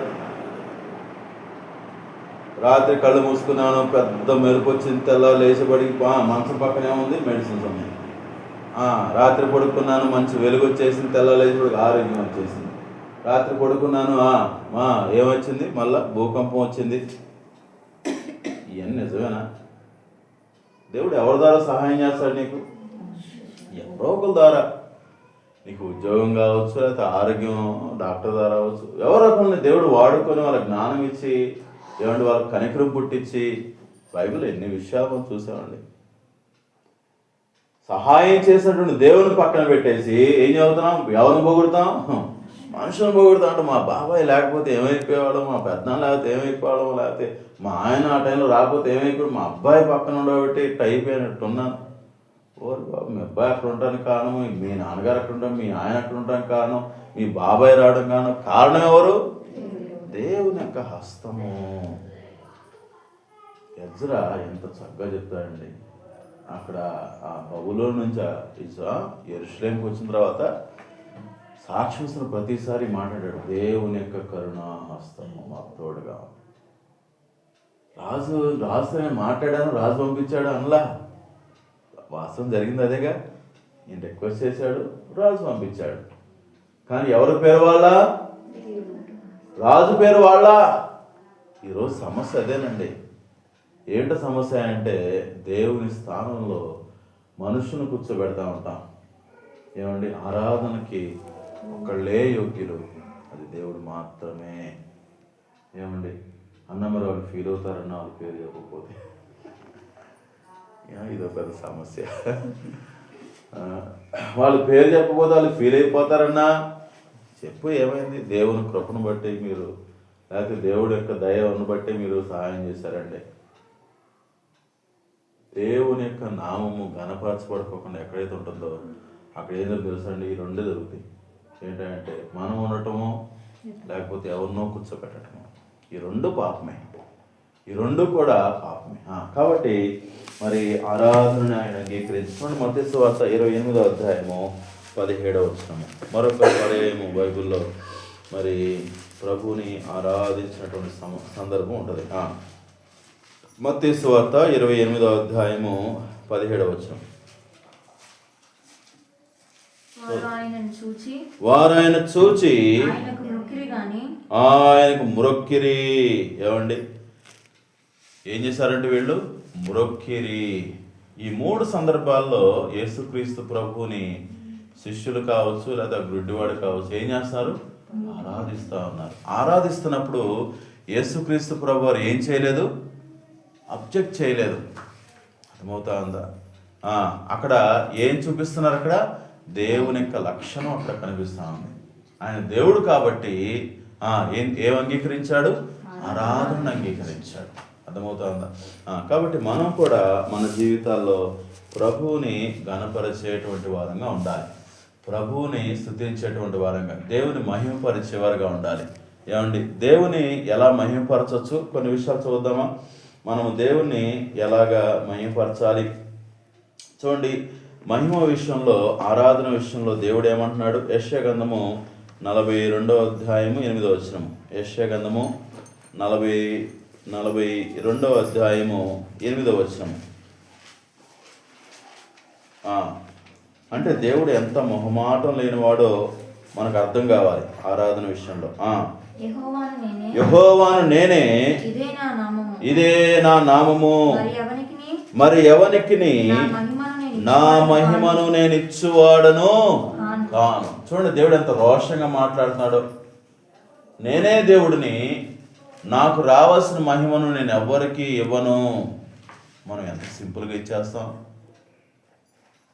నా మహిమను ఎవరికి నేను ఇవ్వను అని మొహమాటం లేకుండా రోషం గల దేవుడు చెబుతుంటే ఎంత ఈజీగా దేవుని మహిమను ఏం చేస్తున్నాం? ఇచ్చేస్తా ఉంటాం. వాళ్ళ వల్ల, వీళ్ళ వల్ల, అది ఇది అని. చూడండి దేవుని మహిమ ఎలా చెల్లించాలి, దేవునికి మహిమ ఎలా చెల్లించాలి అంటే కీర్తనుడు 50వ కీర్తన 23వ వచనం చదవమా. 50వ కీర్తన 5 విషయాలు మీకు చూపిస్తాను. ఎలాగా దేవుణ్ణి మనం ఘనపరచవచ్చు, లేకపోతే దేవునికి రావాల్సిన మహిమని దేవునికి ఎలా ఆపాదించవచ్చో, లేకపోతే వర్షిప్ ఎన్ని రకాలుగా దేవుణ్ణి మనం ఆరాధించవచ్చో మనం చూద్దాం. 50వ అధ్యాయం 23వ వచనం చూద్దామా. స్తుతియాగం అర్పించువాడు చాలండి. స్తుతియాగం అర్పించువాడు. దేవుని ఎలా ఆరాధించాలి? మాటల ద్వారా, పాటల ద్వారా ఆరాధించవచ్చు. ఎలాగా? మాటల ద్వారా, పాటల ద్వారా. అర్థమైందా? పాటలు పాడటం ద్వారా, మాటల ద్వారా అంటే అర్థం ఏంటి? ఆదివారం ఆరాధన చేస్తాం కదా, అలా కావచ్చు. ఇంటి దగ్గర మనం ఆరాధన చేయడం కావచ్చు. ఇలాగా మాటల ద్వారా, పాటల ద్వారా ప్రభుని స్తుతియాగము, అది ఆరాధన. రెండోది చూద్దామా, దేవుని ఎలాగా ఆరాధించవచ్చాయంటే మరి యెహోషువ గ్రంథము 7వ అధ్యాయంలో మాట చూద్దామా. యెహోషువ గ్రంథము 7:19.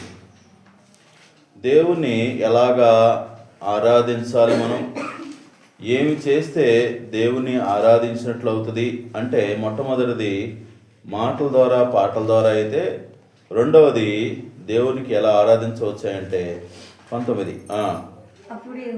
అప్పుడు యెహోషువ ఆకానుతో, నా కుమారుడా, ఇశ్రాయేలు దేవుడైన యెహోవాకు మహిమ చెల్లించి ఆయన ఎదుట ఒప్పుకొని నీవు చేసిన దాన్ని మరుగు చేయక నాకు తెలుపుమని నిన్ను వేడుకొనుచున్నానని చెప్పగా. ఇది చదువుతున్నప్పుడు ఎలా అనిపిస్తుంది అంటే ఆరాధన చేసి ఒప్పుకోయా అన్నట్టుంది కదా తెలుగులో. కానీ ఇంగ్లీష్ ఎలా ఉంటుంది అంటే నీవు చేసినటువంటి తప్పుని ఒప్పుకోవటం ద్వారా దేవుని గణపరిచేవాడిని అవుతావు. వాస్తవానికి ఎలా చదవాలి ఇది? నువ్వు చేసినది ఒప్పుకోవటం ద్వారా, నువ్వు చేసిన తప్పుని కప్పుకోకుండా ఒప్పుకోవటం ద్వారా దేవుని ఏం చేస్తున్నట్టు? మహిమపరుస్తున్నట్లు. ఏమంటే జాగ్రత్తగా ఆలోచన చేయండి. నా పాపం ఎప్పుడు ఒప్పుకుంటాను? చూడండి, ఈ మాట జాగ్రత్తగా అర్థం చేసుకోండి. నా పాపాలంట నేను ఒప్పుకోవటం అనేది కూడా ఒక ఆరాధనే. నా పాపమును కప్పుకోకుండా ఒప్పుకోవటం కూడా ఒక ఆరాధనే అంట. ఎలాగైతే ఆరాధన అన్న? పశ్చాత్తాప ప్రార్థన కన్నా ఆరాధన ఎట్టయిద్దని అంటారు మీరు. ఎలా అయితే తెలుసా? నువ్వు ఒప్పుకుంటున్నప్పుడు నువ్వేమైంటో తెలుసా? దేవుని గ్రహించుంటావు. అమ్మో, ఈ పాపము దేవుడికి తెలుసు అంటే దేవుడు ఎలాంటి వాడో నువ్వేం చేస్తున్నావు? ఒప్పుకుంటున్నావు. అదవుతుందా? నీ పాపం ఒప్పుకోవటం ద్వారా నీకేం గ్రహింపు వస్తుంది? నా దేవుడు ఎలాంటి వాడు. That is worship. ఆరాధన అంటే అదేనండి. నా దేవుడు మిక్కిలి పరిశుద్ధుడు, కాబట్టి నేను ఒప్పుకుంటే ఆయన ఏం చేస్తాడు? అయ్యా క్షమించే దేవుడివి, అందుకే నేను ఒప్పుకుంటున్నాను. కాబట్టి మన పాపములు మనం కప్పుకోకుండా ఒప్పుకోవటం ద్వారా కూడా మనం ఏం చేసినట్టు అవుతాం? ప్రభువుని కనపరిచినట్లు అవుతాం. నీ దేవుడు ఎలాంటి వాడు నువ్వు గ్రహించి ఒప్పుకోవటం ద్వారా అది కూడా దేవుని ఆరాధించినట్లే, దేవుని గణపరిచినట్లే, దేవునికి మహిమ తీసుకొచ్చినట్లే. చూడండి, మరొక చూద్దాం. 3వది దినవృత్తాంతముల మొదటి గ్రంథము 16వ అధ్యాయము. దినవృత్తాంతాల మొదటి గ్రంథము 16వ అధ్యాయము 29వ వచనం. ఎలాగా ప్రభువుని ఆరాధించవచ్చే అంటే,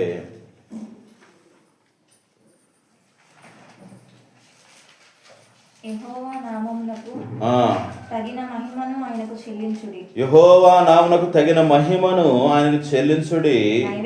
నైవేద్యములు చేత పుచ్చుకొని ఆయన సన్నిధికి చేరుడి.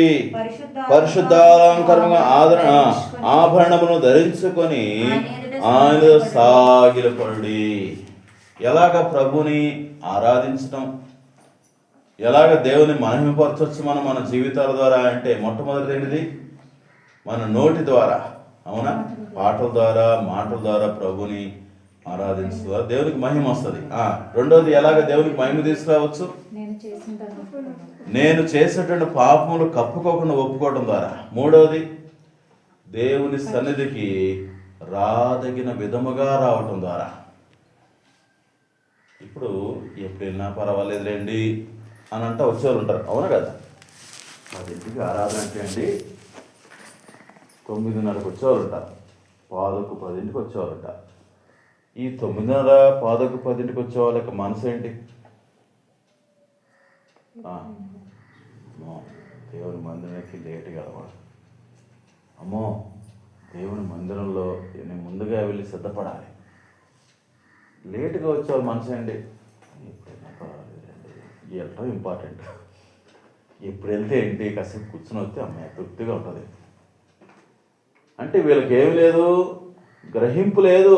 దేవుడు చూస్తున్నాడు, దేవుడికి తెలుసు మనం ఎలా వస్తున్నామో. వీళ్ళకేముంది? భయం ఉంది. వీళ్ళకేమి లేదు, భయం లేదు. అర్థమవుతానండి? గ్రహింపు. ఇక్కడ మీరు పట్టుకున్నారు ఆ మాట. పరిశుద్ధాలంకారం ధరించి వెళ్ళే వాళ్ళ యొక్క మనసు ఎలా ఉండదు? నా దేవుడు పరిశుద్ధుడు, ఆయన సన్నిధిలో ఉన్నాడు కాబట్టి నేను ఎలా వెళ్ళాలి? పరిశుద్ధంగా వెళ్ళాలి. రియలైజింగ్ గాడ్, దేవుడు ఎలాంటి వాడో అర్థం చేసుకుని వెళ్ళటమే ఆరాధన అండి. కాబట్టి మూడవది, ఎలాగ మనం ప్రభుని మహిమపరుస్తాం తెలుసా? దేవునికి రావాల్సిన మహిమను ఎలా ఆయన చెల్లించగలమయ్యా అంటే, ఎలాగా? ఆయన మందిరానికి వెళ్ళవలసిన విధంగా వెళ్ళటం, సిద్ధపాటుతో వెళ్ళటం, పరిశుద్ధపరుచుకుని వెళ్ళటం. చాలామంది శనివారం ఉపవాస ప్రార్థన రాము, శనివారం ఉపవాస ప్రార్థన ఉండదు. ఏమండి, సంఘంతో కలిసి ప్రార్థన చేసుకొని సరి చేసుకొని దేవుని మందిరంలోకి వెళ్ళడానికి మనసు రాదు. ఎలా వస్తారు? ఇక ఎలా అయినా పర్వాలేదు, ఆడికి వెళ్ళి సరి చేసుకోవచ్చులే. ఏమైనా భయం ఉందా? స్కూల్కి వెళ్ళే పిల్లోడు స్కూల్లో బాత్రూమ్లు ఉన్నాయిలే, ఆడు స్నానం చేస్తారని వెళ్ళాడు, ఎట్లుంటుంది? బాత్రూమ్లు ఉంటే ఆడ కూడా స్నానం చేయొచ్చు. కానీ అట్ట వెళ్ళే వాళ్ళు ఏమంటాం? భయం లేనోడు. స్కూల్కి ఎలా వెళ్ళాలి? స్నానం చేసి రెడీ అయ్యి నీట్గా వెళ్తే వాడిని ఏమంటో తెలుసా? గ్రహింపుతో వెళ్ళేవాడు. ఈరోజు దేవుణ్ణి ఆరాధించడం అంటే ఒక్కటే చూస్తున్నాం. ఎలాగా?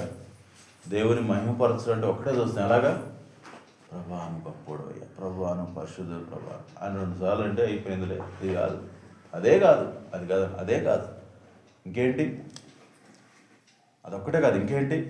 పాపమును కప్పుకోకుండా దేవుని దగ్గర ఒప్పుకోవటం కూడా ఆరాధనే. దేవుని మందిరానికి ఏమండి సరైన విధంగా రావటం కూడా ఆరాధనే. మరొకటి చూద్దామా? యెషయా గ్రంథము 43వ అధ్యాయము 7వ వచనం. దేవుని ఎలాగా మనం మహిమపరచాలి అంటే, యెషయా గ్రంథము 43వ అధ్యాయము 7వ వచనం. యెషయా గ్రంథము 43:7. నా మహిమ నిమిత్తము నేను సృజించిన వారిని, నా నామము పెట్టబడిన వారిని అందరినీ తెప్పించుము. చూసారు? నా మహిమ నిమిత్తము నేను సృజించిన వారిని ఏం చేయమన్నాడు ప్రభువారు? తెప్పించుము, నా దగ్గరికి తీసుకుని రండి. అంటే నా నామం పెట్టబడినటువంటి వారు నా దగ్గరకు రావటం అనేది అది నాకేం తీసుకొస్తుంది? నన్ను మహిమపరిచినట్లే. ఈ మాట చదివినప్పుడు అండి ఒక మాట ప్రభు జ్ఞాపకం చేస్తాను. Soul winning. ఒక వ్యక్తిని సువార్త చేసి ప్రభు దగ్గరికి నడిపించడం మనం ఏమంటాం? సువార్థీకరణ అంటాం కదా, సువార్త చేయటం కూడా ప్రభువుని ఆరాధించడమే. అందుకని పౌలు గారు ఆత్మల గురించి మాట్లాడితే ఏమంటే తెలుసండి, అన్ని జనులు అనే అర్పణ మీ దగ్గర తీసుకొస్తాను ప్రభువా. పౌలు గారు ఏమంటున్నారు, ఆయన దగ్గరికి వెళ్ళేటప్పుడు ఏ అర్పణ తీసుకెళ్తాను, అన్ని జనులు అని అర్పణ. It's the worshipping. దేవుని ఎలాగ మనం మహిమపరచాలి అంటే ఏమండి, ఆత్మను సంపాదించడం ద్వారా, ఏమండి ప్రభువుకు దూరం అయిపోయిన వాళ్ళని దేవుని దగ్గరికి తీసుకుని రావటం ద్వారా. ఇటువంటి ఆరాధన దేవుడికి మనం చేయాలి పేరా. మరొక మాట చూద్దామా, చూడండి యెషయా గ్రంథము 60వ అధ్యాయం 21వ వచనం. యెషయా గ్రంథము 60వ అధ్యాయము 21వ వచనం. దేవుని ఎలాగ మనం మహిమపరచాలి, 6వ అధ్యాయం 21వ వచనం. నీ జనులందరూ నీతిమంతులైందురు, నన్ను నేను మహిమపరుచుకున్నట్లు వారు నేను నాటిన కొమ్మగాను నేను చేసిన పనిగాను ఉండి దేశమును శాశ్వతముగా స్వతంత్రించుకుందరు. నా బిడ్డల ద్వారా నాకు మహిమ ఎలా వస్తుంది? వాళ్ళు నీతిమంతులుగా ఉంటే. నా బిడ్డల ద్వారా నాకు మహిమ ఎలా వస్తుంది? నేను నాటిన కొమ్మగా వాళ్ళు జీవిస్తే, నేను చేసిన పనిగా వాళ్ళు ఉంటే. ఈ మాట జాగ్రత్తగా పట్టుకున్నారా? అంటే అర్థం ఏంటి? ఏమండి, పరిశుద్ధమైన జీవితం, దేవుడికి తగినటువంటి జీవితం. ఎలాగ దేవునికి మహిమ వస్తుంది? ఏమండి, ఈ లోకంలో దేవుని బిడ్డగా, దేవుడి నాటిన కొమ్మగా, ఏమండి దేవుని పనిగా ఈ లోకంలో మనం జీవిస్తున్నప్పుడు, అంటే పరిశుద్ధంగా జీవిస్తున్నప్పుడు, ఏమండి దేవునికి ఏమొస్తుంది? ఆయనకి మహిమ వస్తుంది. పరిశుద్ధంగా జీవించకపోతే దేవునికి అది అవమానం పేర. ఏమండి, చాలామంది ఇలాగే అంటారు కదా, క్రైస్తవులను చులకనగా ఎందుకు చూస్తున్నారు? చులకనగా ఎందుకు చూస్తున్నారు? ఇదే సమస్య. వాళ్ళ జీవితాలు బాగోవు, ఏమండి వాళ్ళు అవమానంగా చూస్తారు. కానీ ప్రభు అన్నారు, నాకు మహిమ ఎలా వస్తాయంటే నా జనులు నీతిగా ఉంటే, నా జనులు నేను నాటిన మొక్కగా ఉంటే, నా జనులు నేను చేసిన పనిగా ఉంటే నాకేమొస్తుంది? మహిమ తెచ్చుకుంటాను వారి ద్వారా. కాబట్టి పరిశుద్ధంగా జీవించడం ద్వారా. అందుకని కొరింథీ రాసిన మొదటి పత్రిక 6:20లో మీరు విలువ పెట్టి కొనబడినారు కానీ మీ దేహంతో దేవుని మహిమపరచుడి. మొదలు చెప్తాము 5 విషయాలు. మొట్టమొదటిది, ఆరాధనకి యోగ్యుడెవరు? దేవుడే. అర్థమవుతా ఉందా? మనందరి ఆరాధన దేవుడు, ఆయన యోగ్యుడు. ఆరాధన విషయంలో దేవుడు ఏమని అంటున్నాడు? నా మహిమను నేను ఎవ్వరికి ఇవ్వను, నాకే మహిమ రావాలి. ఎలాగ దేవుని మహిమపరచాలి మనం? మొట్టమొదటిది స్తుతి ఆగము ద్వారా, మాటల ద్వారా, పాటల ద్వారా ప్రభువుని మనం మహిమపరచవచ్చు. రెండవది, మన చేసినటువంటి పాపమును కప్పుకోకుండా దేవుని దగ్గరికి వచ్చినప్పుడు ప్రతిసారి మనం ఒప్పుకుంటా ఉన్నప్పుడు, ఏమండి ఈ ప్రతి పనిలో కూడా ఏముంది? గ్రహింపు. నా దేవుడు ఇలాంటి వాడు కాబట్టి నేనేం చేయను, దాచుకోను. నా దేవుడు పరిశుద్ధుడు. ఏమండి తర్వాత దేవుని సన్నిధికి సరైనటువంటి విధముగా పరిశుద్ధాలంకారము ధరించుకొని దేవుని సన్నిధికి రావటం. దేవుని తర్వాత 4వది, సువార్త ప్రకటించి ఆత్మను ఆయన దగ్గర తీసుకురావటం కూడా, అది కూడా ఒక రకమైనటువంటి ఆరాధనే. ఏమండి దేవుని మహిమపరిచినట్లే. చివరిగా 5వది, ఏమండి నీతిమంతులంగా, పరిశుద్ధంగా, లేకపోతే ఆయన నాటినటువంటి వారంగా, ఆయన చేతి పనిగా మనం ఈ లోకంలో జీవిస్తున్నప్పుడు అప్పుడు కూడా దేవునికి ఏమొస్తుంది? మహిమ. కాబట్టి ఏమండి దేవుని మహిమపరచబడినటువంటి మహిమను ఏమండి పొందుకోదగినటువంటి దేవునికి మనం ఏం చెల్లించాలి? మహిమను చెల్లించేవారుగా ఉండాలి. మరొక మాట చూద్దామా? 6వది, పాపము క్షమించటం. యేసుక్రీస్తు ప్రభువు లోకంలో ఉన్నప్పుడు మరి ఆయన పాపములు క్షమించారు. చూడండి మత్తయి సువార్త 1వ అధ్యాయము 21వ వచనం చదవమా. మత్తయి సువార్త 1:21. నేను ముగించేస్తాను, అయిపోయాను. ఇంకొక 2 విషయాలు ఉన్నాయి. ఒక విషయం ఉంది, 7 చెప్పి ముగించేస్తాను. 6వది మత్తయి సువార్త 1:21. ఆమె యొక్క కుమారుని కనును ఆమె కుమారుడు కనును తన ప్రజలను వారి పాపముల నుండి ఆయనే రక్షించిన కనుక ఆయనకు యేసు అని పేరు పెట్టాలని. ఏమండి, తన ప్రజలను వారి పాపము నుండి రక్షించును. పాపము నుండి రక్షించగలిగేటువంటి వాళ్ళు ఎవరు రక్షించలేరు. ఏమండి, నేను ఒకవేళ అన్నా అనుకోండి, అమ్మ ఇదిగో ఈ మంచినీళ్ళు తాగండి పాపాలు పోతాయి అన్నా అనుకోండి, పోతాయా? అంత ఉట్టిమడు మోసం. ఏమండి, ఇదిగో బకెట్లో నీళ్ళు పోసాను, ఆ నీళ్ళు పోసుకోమో పాపాలు పోతాయి అంటే పోతాయా? వావ్, పాపం ఎలా పోయింది? పాపము తీసివేయగలిగే వాడు ఒక్కళ్ళే, ఆయన దేవుడే. అర్థమవుతా. యేసుప్రభు వారు ఏమన్నారంటే, ఆయన పుట్టక ముందు ఏమని పేరు పెట్టారు? యేసుక్రీస్తు ప్రభు వారు పాపములు తీసివేయవాడు, రక్షించువాడు. తర్వాత మార్క్స్ వార్త 2వ అధ్యాయము, మార్క్స్ వార్త 2వ అధ్యాయము 7 నుంచి చదుదామండి. 7 నుంచి 10 వచనాలు. మార్క్స్ వార్త 2:7 వచనం నుంచి చదుదామా? నాకు 10 చదువునండి డైరెక్ట్గా. అయితే పాపములు క్షమించుటకు భూమి మీద మనుష్య కుమారునికి అధికారము. పాపము క్షమించే అధికారము దేవునికి ఉంటుంది. కానీ భూమి మీద యేసు ప్రభువు వారు ఏ అధికారంతో జీవించారు? పాపములు క్షమించే. ఎగ్జాంపుల్ నేను చెప్తారా? పాపము క్షమించినది ఎగ్జాంపుల్స్. యేసు ప్రభువు వారు భూమి మీద పాపాలు క్షమించిన ఉదాహరణలు ఏమున్నాయా? వ్యభిచారణ పట్టుబడిన స్త్రీని లాక్కొచ్చి రాళ్లతో పట్టుండయ్యా అని చెబుతున్నప్పుడు యేసు ప్రభువు ఏమన్నారు? నేను నీకు శిక్ష విధించను, ఇక మెల్ల వెళ్ళి పాపము చేయొద్దమ్మా అన్నాడు. ఇంకా పాపము క్షమించిన సందర్భాలు అక్క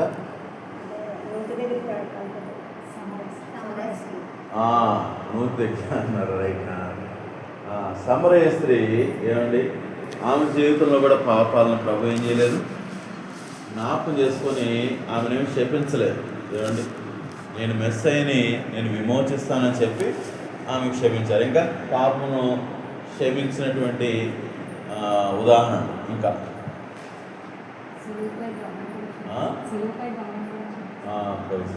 కుడివైపు ఉన్నటువంటి దొంగ ఏమండి ఒప్పుకుంటా ఉన్నప్పుడు ప్రభు క్షమించారు. ఇంకా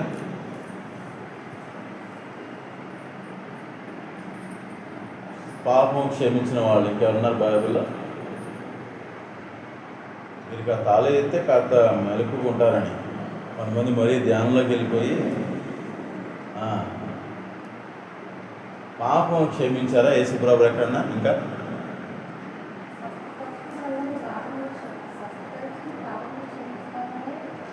ఎక్కడ?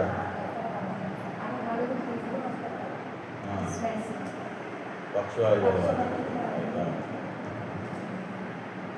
ఈ పాపం క్షమించబడి ఉన్నవి అని చెప్పారు కదా, పరదెత్తుకొని వెళ్ళారు. ఇంకా సరే, ఇక చెప్పుకుంటూ పోతే చాలా రోజులే. కానీ యేసు ప్రభు వారు ఈ లోకంలో ఏం చేశారు?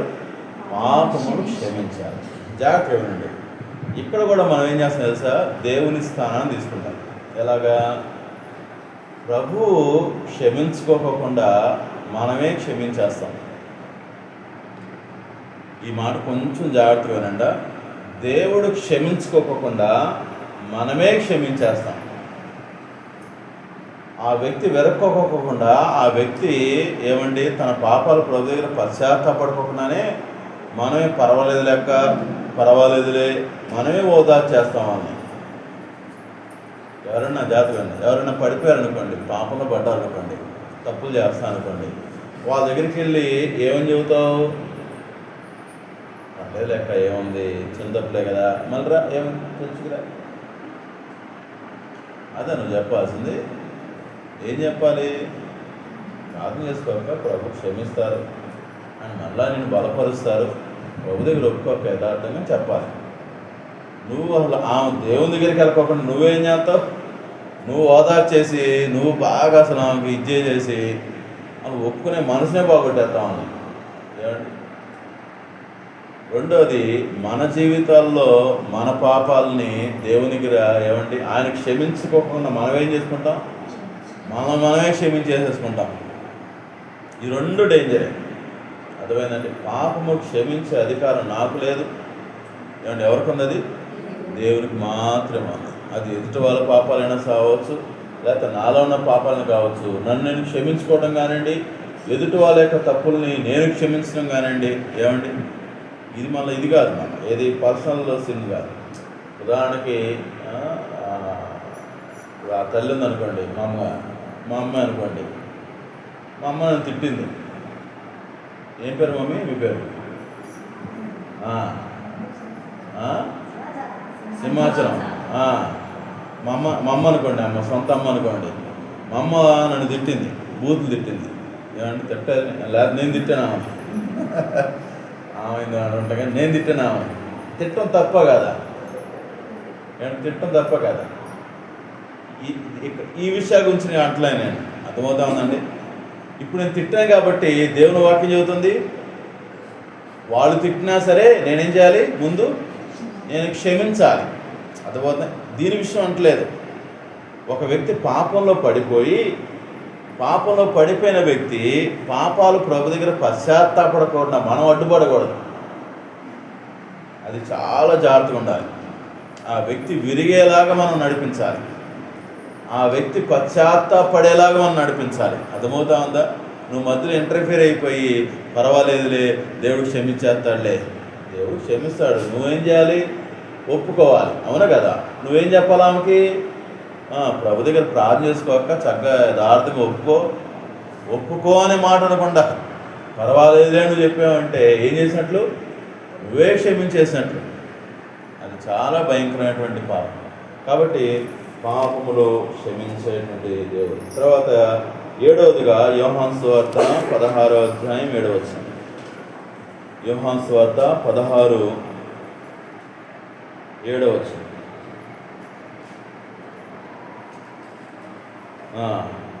ఇక్కడ మనం చూసినట్లయితే పరిశుద్ధాత్మను ఈ భూమి మీదకి పంపిన వాడుగా ఉన్నాడు.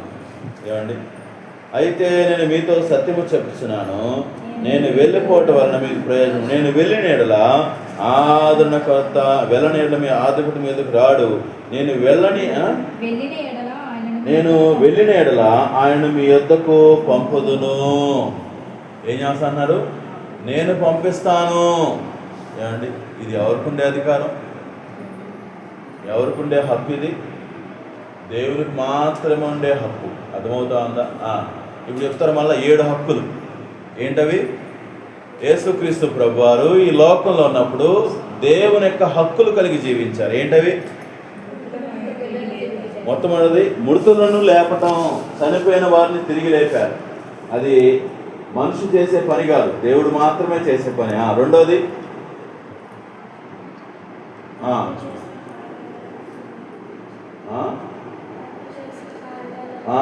దేవుడు చేసేటువంటి కార్యాలే నేను చేస్తా అన్నాడు. అది దేవుడికి ఉండే హక్కే. ఏంటది? దేవుని కార్యాలు. మూడవది ఏంటో? నిత్య జీవాన్ని అనుగ్రహించాడు. అవునా? ఎవరికి ఇచ్చా అన్నాడు? శిష్యులతో అన్నాడు, ఇదిగో నేను నాకు ఇచ్చిన వాళ్ళకి నిత్య జీవాన్ని ఇచ్చాను. తర్వాత తీర్పు తీర్చేటువంటి వాడుగా ఉన్నాడు ఈ లోకంలో ఉన్నప్పుడు. అవునా కదా? తర్వాత ఆరాధనల్ని అంగీకరించారు ఆయన. అది దేవుని యొక్క హక్కు. తర్వాత పాపములు క్షమించారు. తర్వాత 7వది ఏమంటే పరిశుద్ధాత్మ దేవుని ఈ లోకంలోకి పంపించారు. ఇవన్నీ ఏం తెలియచేస్తాయంటే యేసుక్రీస్తు ప్రభువారు ఏమండి ఏ హక్కులు కలిగి జీవించారు? దేవుడుకే ఉన్నటువంటి హక్కులు ఆయన కలిగి జీవించారు. రండి దయచేసి కళ్ళు మూసినట్లయితే ప్రార్థన చేసుకుందాం.